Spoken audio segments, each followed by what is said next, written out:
자, 오늘도 이 언약을 함께 나누고 기도하는 시간, 그리고 16차 캠프가 시작됐으니까 시기적으로 참 좋네요. 오늘 4월 1일이고 또 1교구 모임이 이렇게 진행되고 있으니까 감사합니다.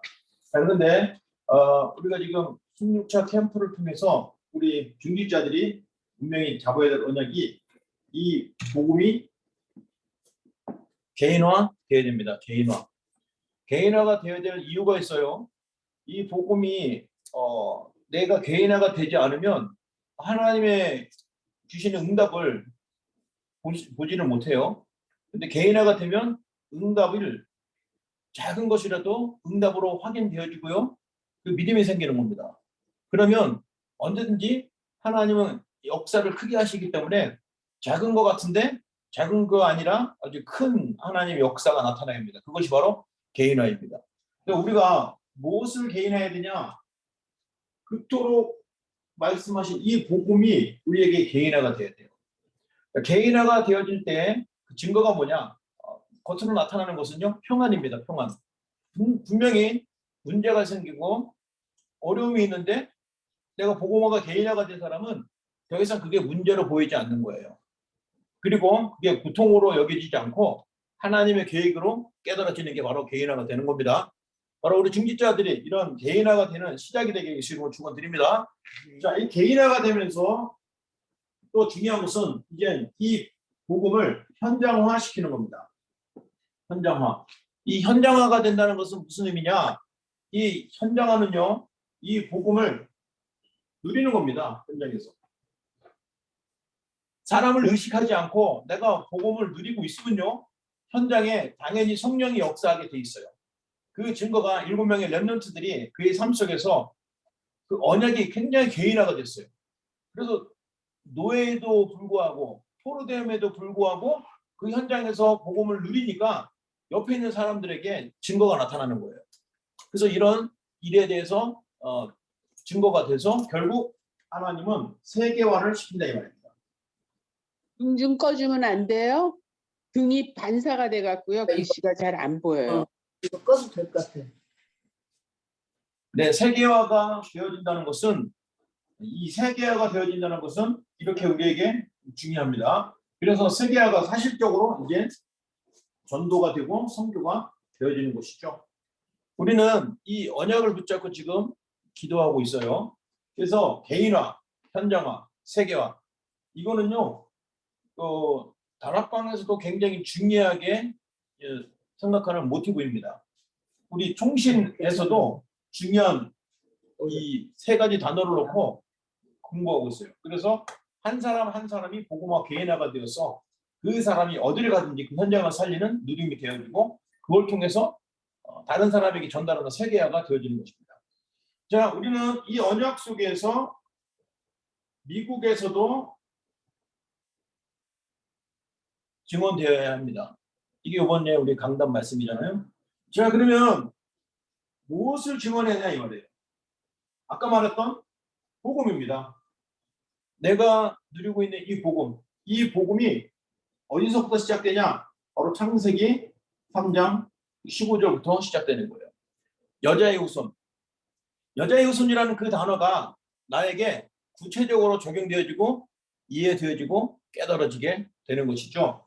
그리고 여기서 끝나는 것이 아니라 모든 묶여있는 것에서 완전히 자유를 얻을 수 있는 출애굽기 3장 18절 희생제사의 피의 능력이 우리에게 나타나게 되는 것입니다. 그리고요, 포로에서 해방되는 그 언약 이사야 7장 14절입니다. 이것은요, 이 언약은 성경의 전체를 계속 얘기하고 있는 거예요. 그렇기 때문에 우리가 이것을 대충 알아서는 안 됩니다.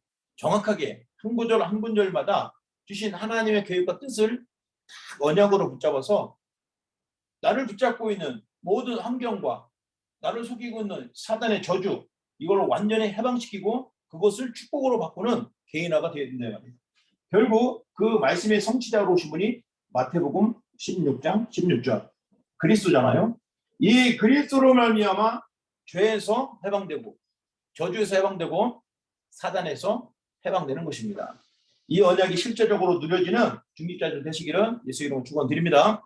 자, 이 축복이 누려지면 우리는 자연스럽게 뭐가 되냐? 25시가 되는 거예요.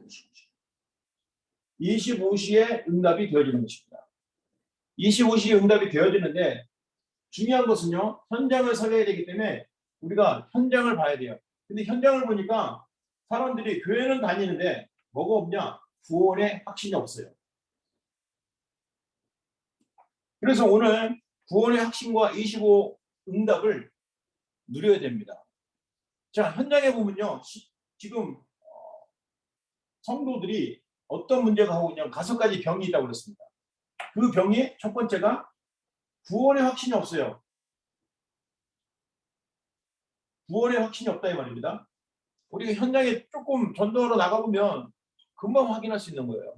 구원의 확신이 없다는 것은 교회는 다니고 있고 열심히 기도하고 있고 뭔가를 하는데 이제 구원 부분에서 딱 건들면 아유 나 같은데 어떻게 구원을 받아요? 이렇게 나옵니다.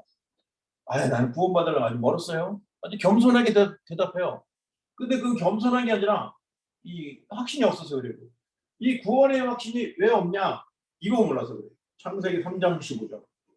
이 원색적인 복음을 모르면 구원의 확신이 없게 되는 것입니다. 구원의 확신이 없으면요. 영적인 것에 대해서 답이 없기 때문에 모든 것이 희미해지는 거예요.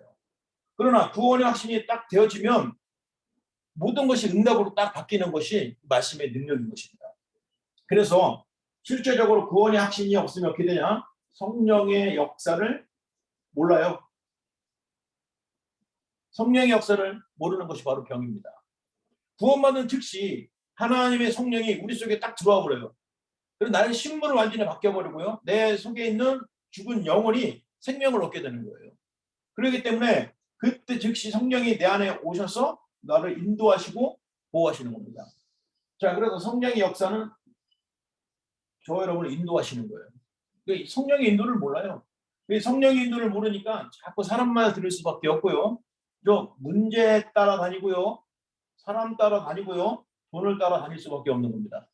그러면 성령의 역사는 뭐냐? 그것도 없고 나에게 문제가 있는데 그게 더 이상 문제가 되지 않는 거예요.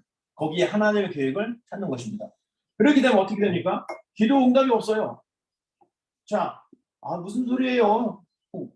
내가 다른 종교를 믿는데 기도 응답 매일 받는데 자세히 보면요. 육신적인 거예요.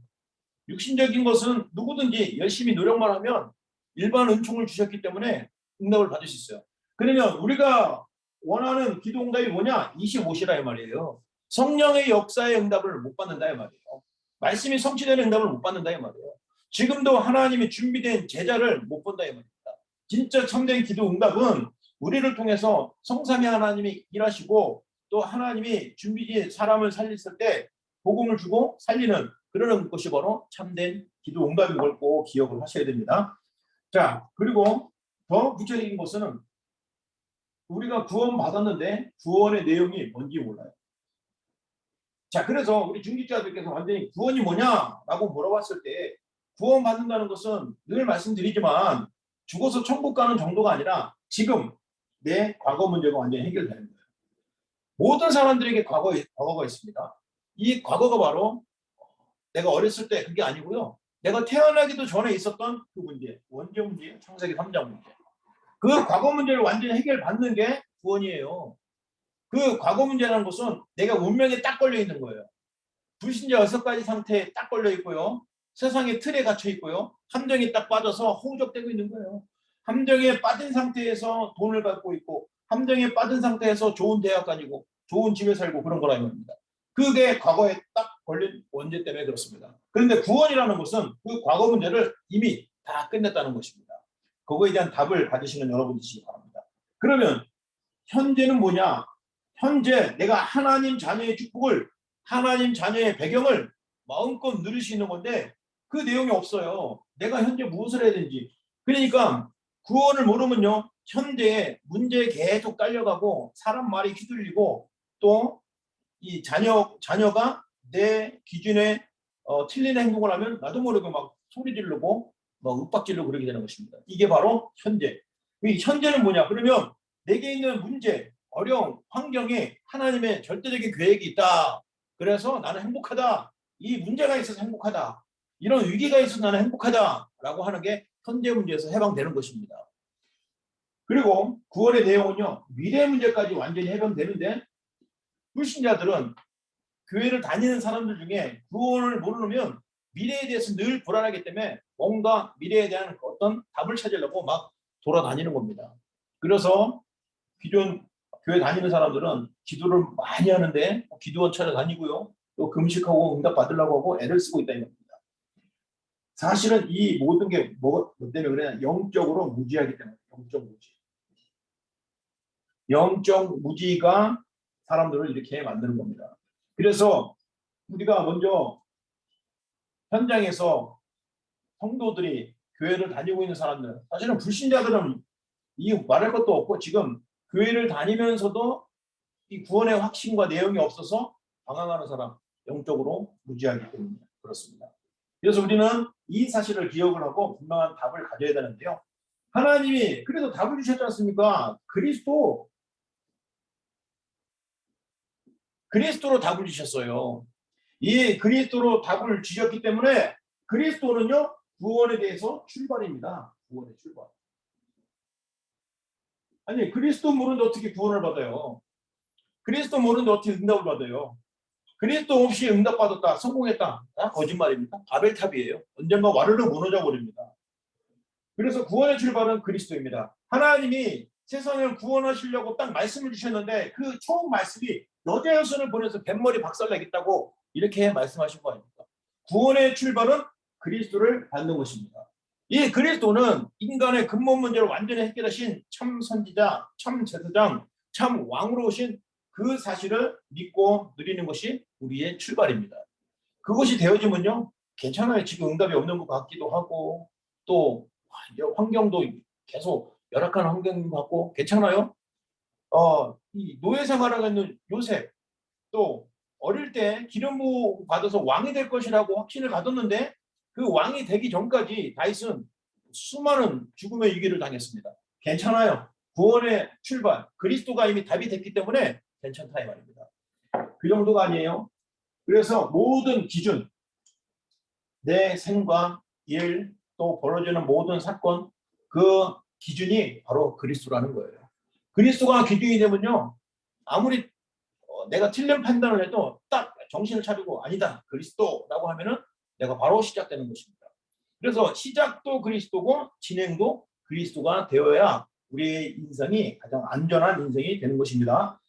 기준이 이렇게 되면요, 당연히 주님께서 그리스도께서 우리에게 해주신 모든 말씀이 그대로 성취되는 증거를 주신다 이 말입니다. 증거가 있어야죠. 그 증거는 하나님께서 우리에게 주신 이 그리스도를 깨닫고 그리스도를 누리고 그리스도를 말할 때 주시는 위에서부터 오시는 그 권세와 권능이 우리에게 임한 것입니다.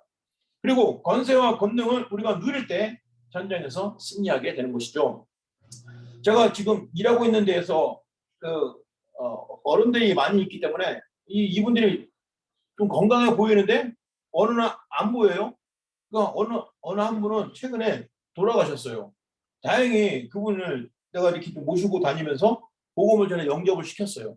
영접을 해서 하나님이 자녀되는 확신을 갖고 있다가 뭐 그러느냐고 이렇게 또 이 구역에 바뀌어서 다른 분을 모시고 있는데 어느 날 그분이 딱 카톡이 올라왔어요. 그 직원들 방에 그분이 돌아가셨습니다. 깜짝 놀랐어. 그럼 내가 생각을 해봤어.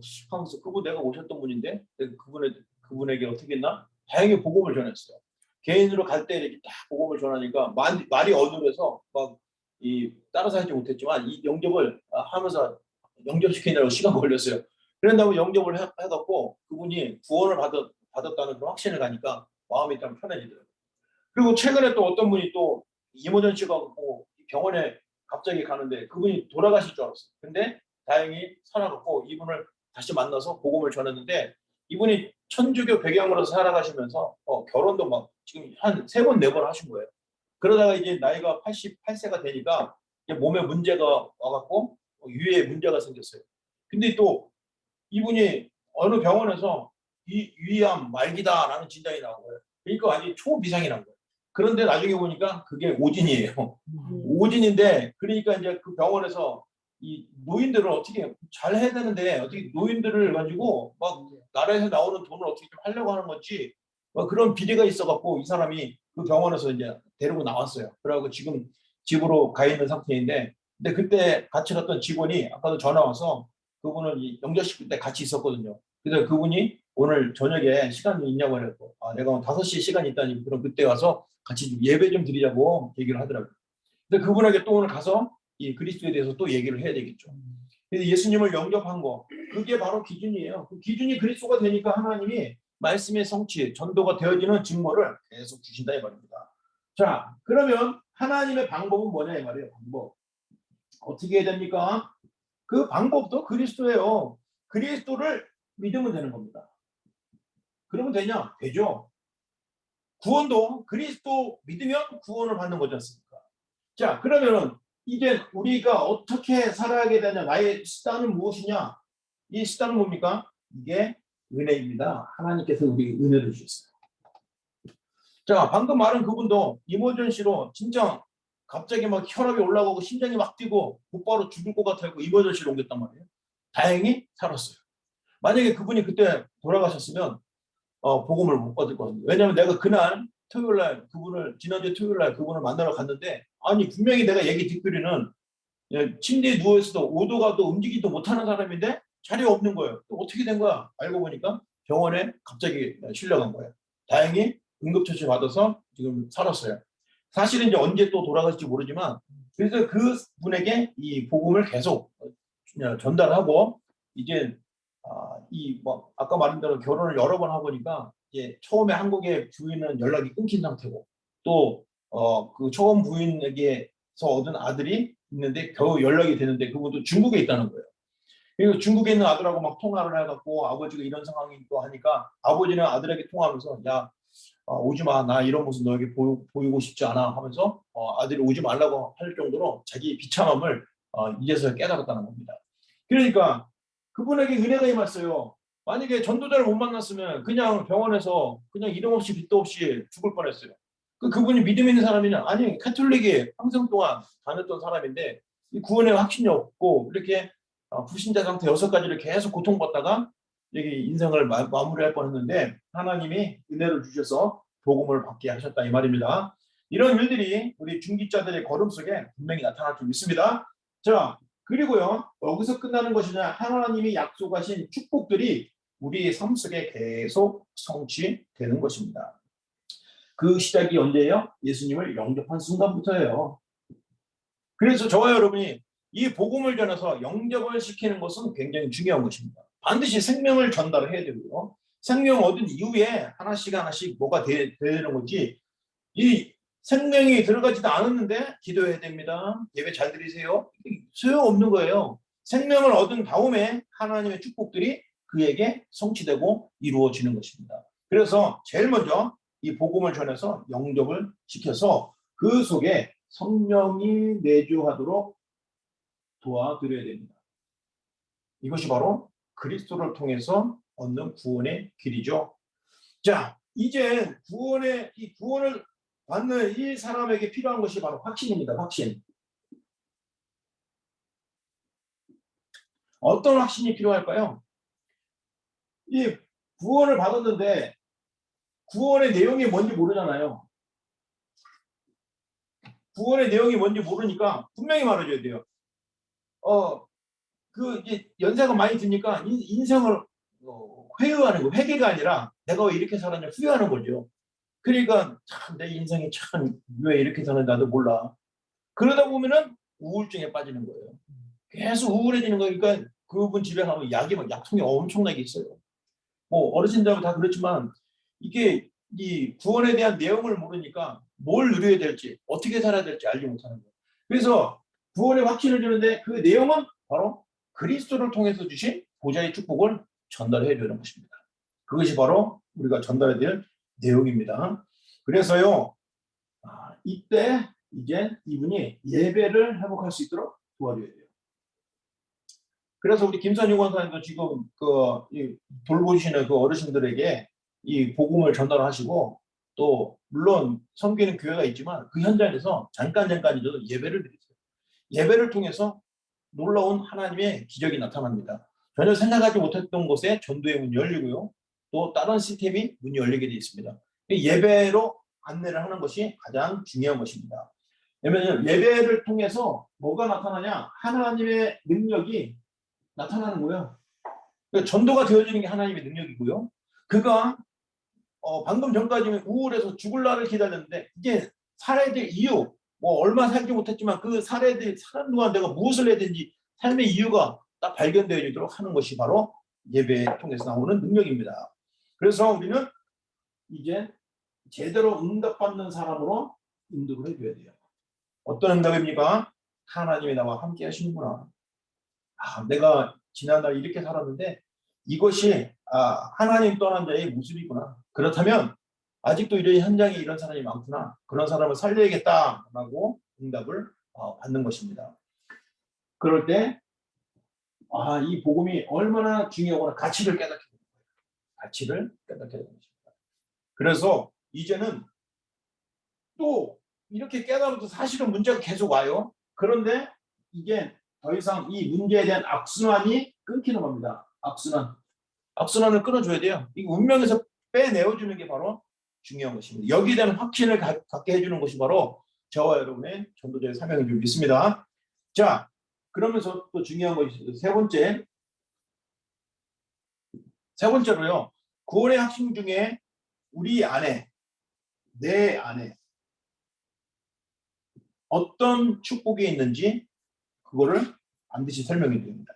지금 성삼위 하나님이 내 속에 계시는 거예요. 이게 바로 보좌의 축복의 시작입니다. 보좌의 축복. 보좌의 축복 하면 자꾸 막 멀리 있는 걸로만 생각해요. 왜냐하면 우리가 죄인이니까. 거룩한 보좌를 어떻게 갑니까? 그런데 거룩한 보좌로 나아갈 수 있도록 그리스도께서 죽으신 거예요. 그리스도께서 나를 위해서 죽으셨고 내 저주가 완전히 끝난다는 겁니다. 그래서 나에게 새로운 생명을 허락하셨어요. 처음부터 하나님의 형상대로 만들었는데 하나님의 형상을 빼앗겨 버렸어요. 그러나 그리스도의 십자가의 능력으로 내 죽었던 영혼이 살아났어요. 생명이 회복된 것입니다. 그리고 하나님 자녀가 되어서 하나님의 것을 내가 누릴 수 있는 보좌의 축복을 받게 된 것입니다. 이 보좌의 축복은요, 시공간을 초월하잖아요. 내 연약해서 움직이지도 못하는데 내가 기도하면 중국에 있는 자녀, 저 동부에 있는 자녀, 한국에 있는 자녀 축복해달라고 기도하면 하나님이 보좌로 응답해 주신다 이 말이에요. 그것을 말해줘야 됩니다. 내 안에 보좌의 축복이 있다. 내 안에 성삼위 하나님이 지금 보좌의 능력으로 함께 하신다는 것을 꼭 전달해 줘야 되고요. 그리고 이 성삼위 하나님의 축복을 누리도록 중보기도를 알려줘야 됩니다. 기도를 못하는 사람, 나는 어떻게 했는지 기도하는 거 몰라요. 그런 사람에게 성삼위 하나님이 나와 함께 하신 것을 믿고 그 사람이 복음받게 해주세요 라고 기도하면 되는 거예요. 이게 최고의 축복입니다. 최고의 기도예요. 그래서 중보기도가 그 사람들을 살리는 기도가 바로 중보기도예요. 살리는 기도. 살려야 되지 않습니까? 이게 복음이 없으면 영이 죽은 상태예요. 자, 그래서 이제 이 내 안에 있는 보좌의 축복을 누리는 고백을 하도록 도와줘야 됩니다. 그래서 항상 이 영적 기도문 우리가 새벽마다 하고 있는 거 있잖아요. 영적 기도문하고 그 선포문 그거를 복사하셔갖고 갖고 다니셔갖고 사람들에게 읽게 해주세요. 가장 중요한 방법입니다. 가장 기본적인 고백과 나의 선포문은 나와 하나님 앞에 사단 앞에 고백하는 거예요.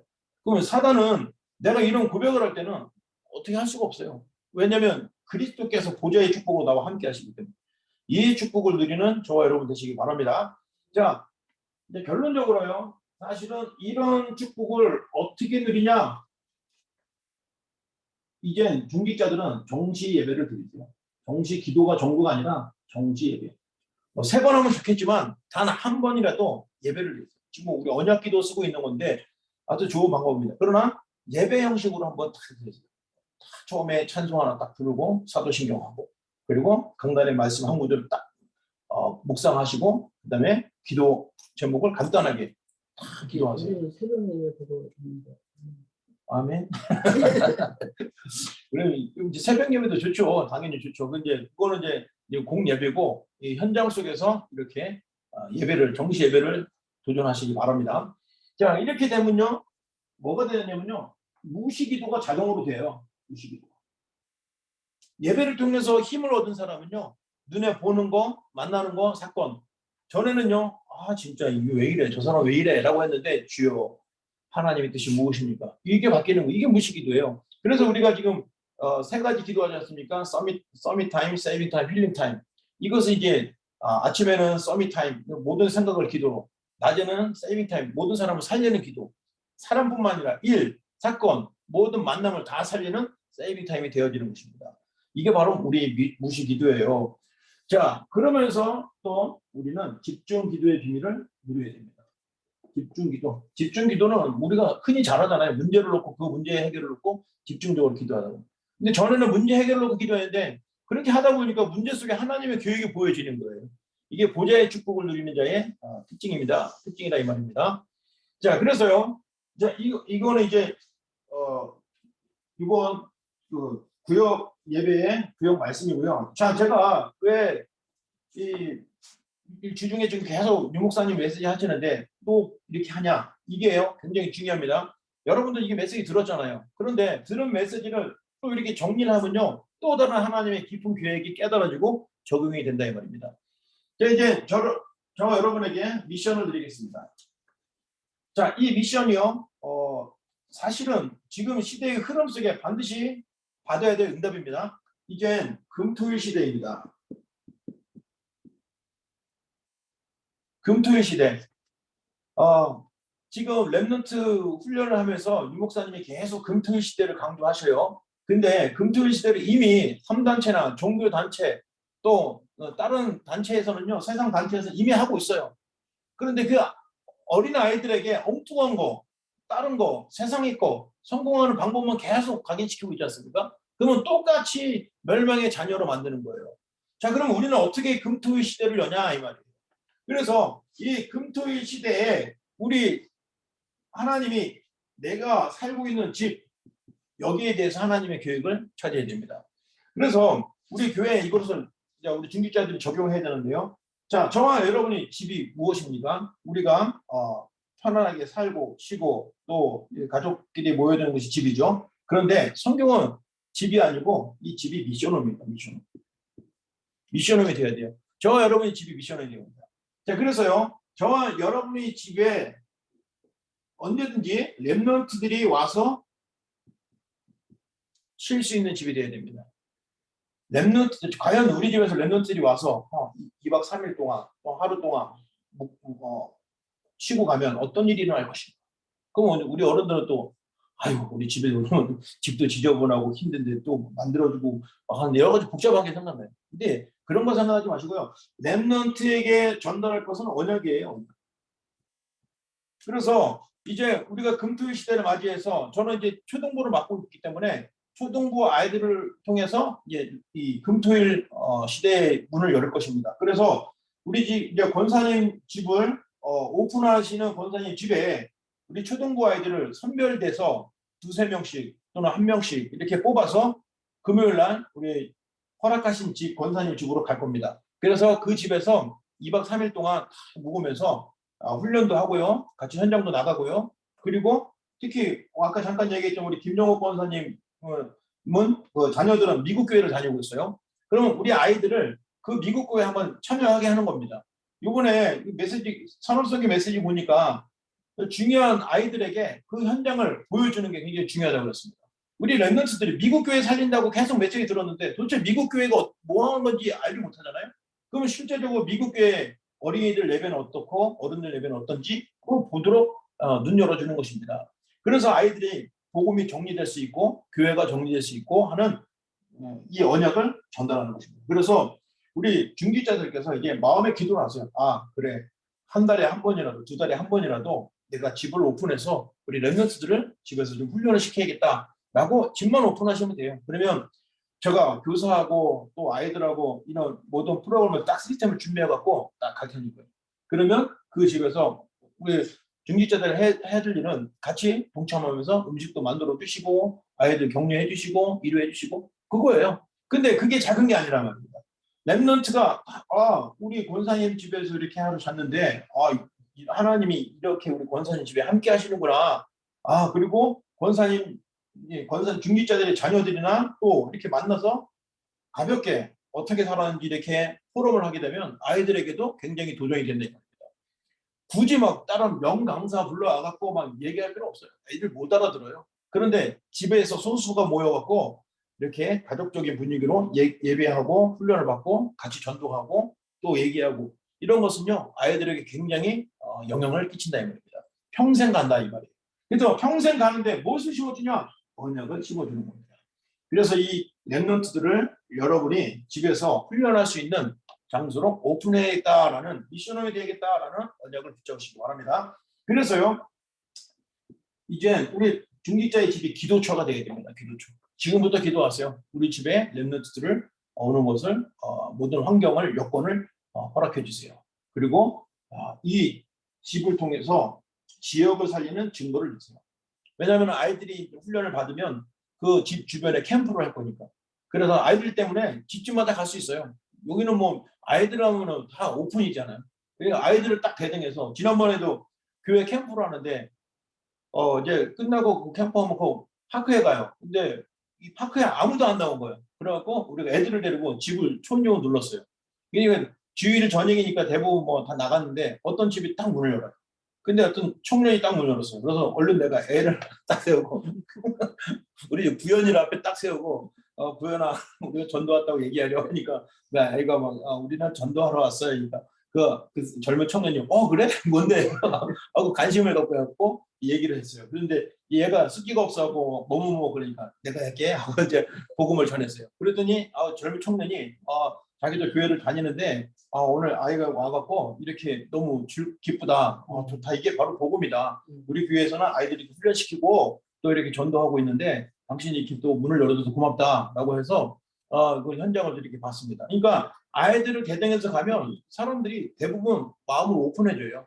그렇기 때문에 우리가 이 여러분을 살고 있는 그 지역을 기도처로 딱 삼으시면 아이들이 현장에서 큰 전도의 문을 여는 것을 보고요. 또 내가 이 지역에 사는 이유를 스스로가 깨닫게 되는 것입니다. 그래서 결국은 뭐냐? RUTC는요, 이 거창한 게 아니에요. 여러분 집이 RUTC가 될 수 있습니다. 뭡니까? 랩런트, 유니티, 트레이닝 센터. 이 랩런트들을 소수의 랩런트, 그러니까 많이 모이는 거 교회에서 하고요. 소수, 서너 명, 한두 명 딱 집중해서 훈련시키는 건요. 이게 굉장히 좋은 방법입니다. 미션. 그래서 이번에 캠프를 통해서 여러분이 정말 기도를 하세요. 내가 랩런트를 우리 집에서 며칠 동안 묵으면서 이렇게 중요한 장을 좀 열어줘야겠다라고 생각하시고요. 절대로 우리 집은 누추한데 그런 거 한 거 없어요. 저 코리아타운 살 때 집이 완전히 좁고 힘들었는데 아이들을 데려가고 그때는 이제 토요일하고 주일만 했었잖아요. 집에서 딱 토요일 날 하루 종일 막 훈련시키고 막 전도 나가고 막 갔다 오고 포럼하고 그리고 밤에는 막 재우고 뭐 침대도 없잖아요. 그냥 땅바닥에다 뭡니까 배낭을 뭐라 그래요? 그거 침낭을 슬리핑백 갖고 나가고 그거 다 재우니까 지들끼리 신나고 놀면서 밤에 재워야 되는데 12시 넘으면 안 자요. 빨리 자라고 그렇게 했는데 애들에게 아주 좋은 추억이다 이 말입니다. 그래서 권사님 집들이 이런 미션홈이 되어지면 굉장히 중요한 하나님 응답이 나타난다 이 말입니다. 이것이 바로 여러분에게 말씀은 성취되는 것을 확인할 수 있는 귀한 시간이라 이 말입니다. 우리가 랩런트를 위해서 기도하는데 물론 기도하시잖아요. 그런데 실천을 하는 거 안 하면 안 되잖아요. 실천은 이거예요. 집을 오픈하는 겁니다. 집을 오픈한다는 것은 이 애들이 또 꼬마 애들 호기심 많아갖고 막 이건 뭐예요? 저건 뭐예요? 만질 수도 있어요. 뭐 깨질 수 있어요. 괜찮아요. 비싼 거 아니지. 비싼 건 다 올려놓으세요. 비싼 건 다 올려놓으시고 정말 아이들이 와서 이렇게 쉬면서 같이 말씀 듣고 또 집중하고 그리고 오히려 집중의 시간이라서 그날은 아이들에게 성경을 한 챕터를 한 권을 선택할 겁니다. 예를 들어서 우리 지금 지난번에 했잖아요. 창세기를 50장이니까 아이들 2달의 시간을 줬어요. 그래서 그걸 읽게 하고 작품을 만든 거예요. 그래서 작품 만든 거 보셨지 않습니까? 요거는 요한복음이에요. 요한복음 애들 다 읽었어요. 그래서 그걸 지금 작품을 만들고 있어요. 그렇게 해갖고 요거는 또 이제 이렇게 훈련이 되어지면 마태복음이나 마가복음 한 권을 2박 3일 동안 집중적으로 읽게 하고 그리고 전도 훈련해서 그것을 현장에 나가서 전도하고 그리고 말씀 포럼하고 이런 부분 아이들이 말씀을 읽게 하고 또 말씀을 가지고 현장에서 전도하고 그리고 그걸 가지고 기도하고 하는 이런 부분들은 아이들에게 짧은 시간이지만 집중적으로 훈련을 시킬 거라 이 말입니다. 그러면요, 우리 랩런트들이 정말 시대적인 랩런트가 되는 이런 시작이 된다 이 말입니다. 그 역할을 누가 하냐? 바로 저와 여러분이 해야 될 게 있습니다. 그래서 이 언약이 바로 우리에게 이게 연결되는 거예요. 구원의 확신, 25시의 응답이 저와 우리 랩런트의 삶 속에 그대로 성취될 줄 믿습니다. 자, 오늘 메시지 여기까지입니다. 우리 같이 한번 기도하겠습니다. 하나님께서 또 우리를 이렇게 사랑해 주셔서 중요한 말씀을 주셨기 때문에 이 언약이 우리에게 성취되고 응답되게 달라고 기도하시고 우리 집을 미션홈으로 사용할 수 있게 달라고 한번 그리스도 몸으로 기도합니다. 다 같이 그리스도 살아계신 하나님 고맙습니다. 감사합니다. 우리 하나님께서 은혜를